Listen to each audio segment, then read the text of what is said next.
Welcome back and thanks for joining us again. Let's quickly head now to the papers to see what stories made it as headlines to the front pages of the papers, that is. And I'm looking at Saturday Tribune now.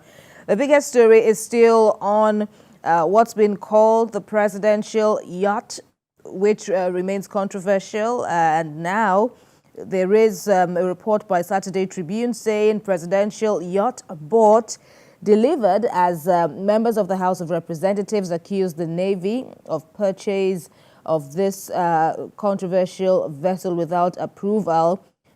But there is a rejoinder by Senator Ali Ndume, a key member of the Senate, saying that payment has not been made because there's been so much back and forth on this issue.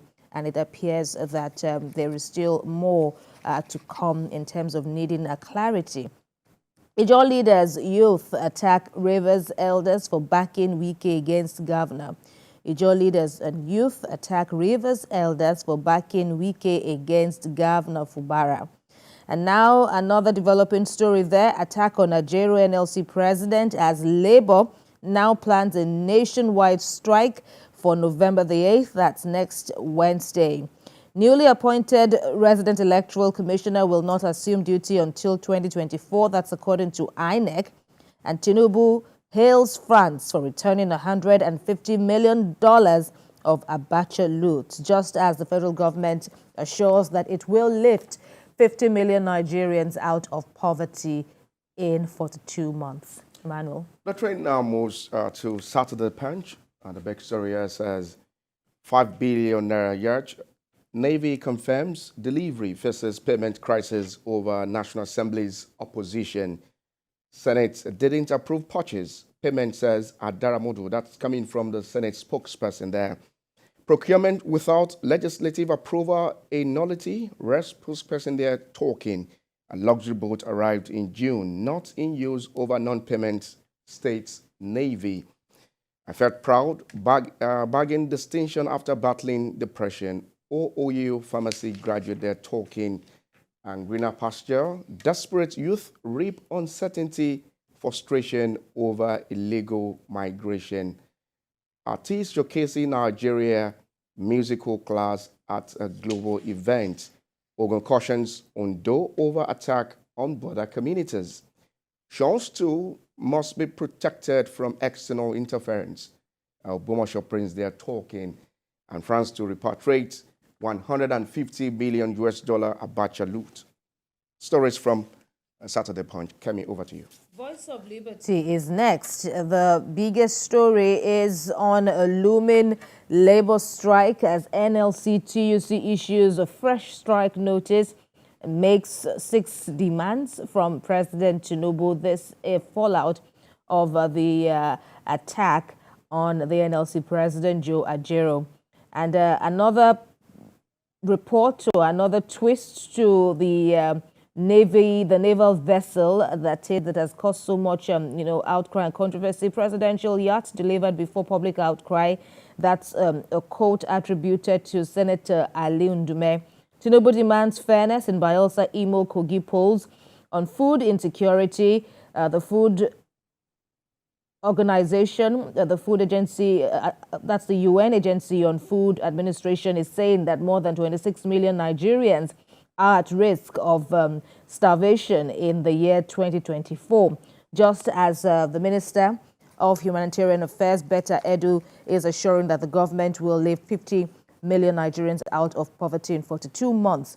And on the Forex development, CBN crashes dollar, releases $6.7 billion to banks. And on Kano, Ganduje's government left over 500 billion naira debt. That's an allegation from Mr. Ganduje's successor. Emmanuel. We'll move on now to Saturday Independent. The big story here says electricity supply, why we failed Nigerians, power sector. They're talking privatization transaction, a mistake. Minister of Power there talking to Nigerians. Cost-reflective tariff will attract more investment. Energy experts, page 8 there of Saturday Independent. And Reps Committee summons CBN discourse over 321 million US dollar, which is equivalent to 18.2 billion naira loans. And House Committee moves to probe subsidy regime. Ministers sign performance bond with President Bola Tinubu. Page 3. Imo, Labour begins strike November 8 over attack on Ajero.